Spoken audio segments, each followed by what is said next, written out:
You know how our gadgets just seem to get faster and more powerful every single year? Well, for decades, that was thanks to a kind of magic trick. But that trick? It's running out of steam. Today, we're looking at the new magic.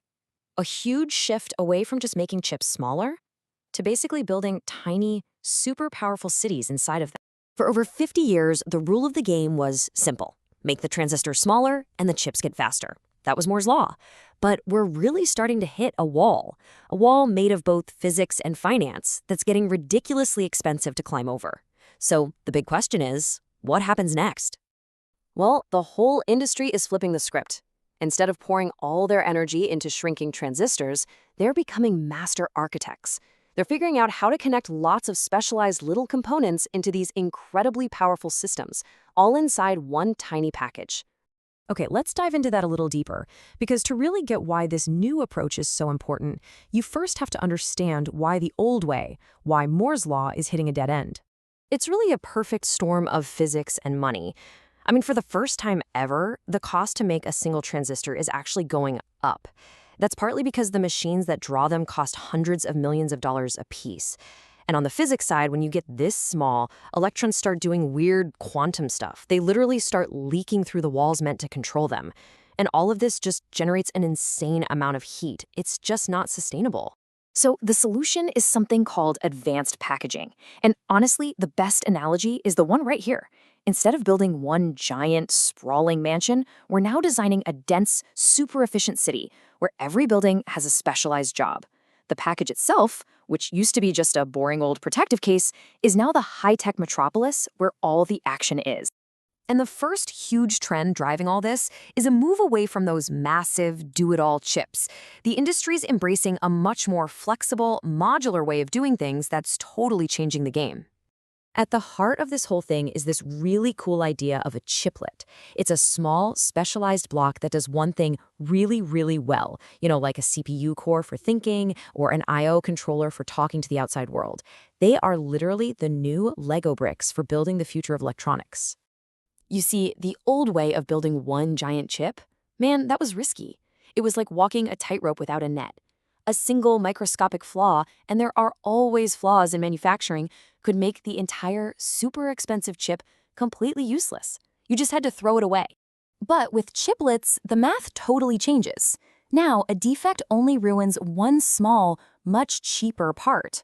This makes the number of good chips you get from each wafer, what engineers call yield, go way, way up. And get this, it can slash the overall cost by more than 45%. That's huge. And this is where the real magic happens. It's a concept called heterogeneous integration. It basically lets you play mix and match. You can put your super powerful CPU on the latest, most expensive 3-nanometer process, but your I/O controller, which doesn't need all that speed, can be on a cheaper, older one. You can even grab the best-in-class parts from different companies and stick them all together. Of course, to make that mix and match dream work, everyone needed to agree to speak the same language. So the industry's biggest players, and I mean bitter rivals like Intel, TSMC, NVIDIA, AMD, all of them, actually got together and rallied around a single standard called UCIe and created an open ecosystem where everyone's Legos can finally snap together. Okay, so the second big trend here is that it's not just about what you're connecting, but how you connect it. And that means we are moving beyond a flat, two-dimensional world and literally building upwards into the third dimension. And there are two main ways to do this. There's 2.5D, which is kind of like building townhouses. The chiplets sit right next to each other on a shared foundation.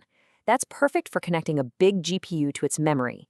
Then there's true 3D stacking, which is a straight-up skyscraper, stacking chips directly on top of each other for the absolute best density and speed. And as you can see here, that choice comes with some serious trade-offs. 3D stacking, the skyscraper, gives you the smallest possible size and the best performance. But, and this is a big but, look at those last two rows. Getting all the heat out is a massive, massive challenge. And the cost is, well, through the roof. So as you can imagine, all these new technologies have kicked off a fierce, high-stakes race. What used to be the boring back end of making chips is now the main event. It's the new strategic battleground for the world's biggest tech companies. And each of the big players has their own secret sauce. TSMC's CoWoS technology is the 2.5D workhorse that's basically powering NVIDIA's entire AI empire. Intel is fighting back with its own cool hybrid approach, using EMIB for side-by-side connections and Foveros for 3D stacking. And of course, Samsung is right there in the fight with its own platforms. And the prize for winning this race is absolutely enormous. We're not talking about small, incremental gains. One study showed that moving data around inside one of these advanced packages can be, get this, over 60 times more power efficient than moving it across a normal circuit board. 67 times. That's a total game changer. But look, this whole revolution isn't easy, not by a long shot. Let's talk about some of the huge hurdles engineers are trying to overcome right now, and then we'll get a little peek at what's just over the horizon.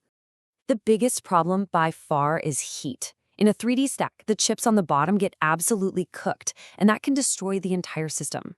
Then there's the problem of pure physical stress. You have different materials expanding at different rates, and that can literally warp and tear the package apart. Not to mention, the supply chain for all these new exotic materials is incredibly tight. And this isn't just theoretical. We saw this exact thing happen in the real world with NVIDIA's latest AI chip. The package used a mix of materials, and when they got hot during manufacturing, they expanded differently. This caused a whole assembly to physically warp, breaking the tiny internal connections and leading to major production delays. But the industry is already charging ahead with the next wave of solutions. We're talking about things like co-packaged optics, which uses beams of light instead of electricity to move data around at incredible speeds. And then there's hybrid bonding, this amazing technique that basically lets you weld chips together with direct copper-to-copper connections, making even denser 3D stocks possible. So, if you take away one thing from all this, it should be this. The focus has completely shifted. The game isn't just about the power of a single chip anymore. It's about the power of the entire intelligently designed system. In this new Epoch of Silicon, the package is now king. So, what do you think will be the biggest breakthrough this new era enables?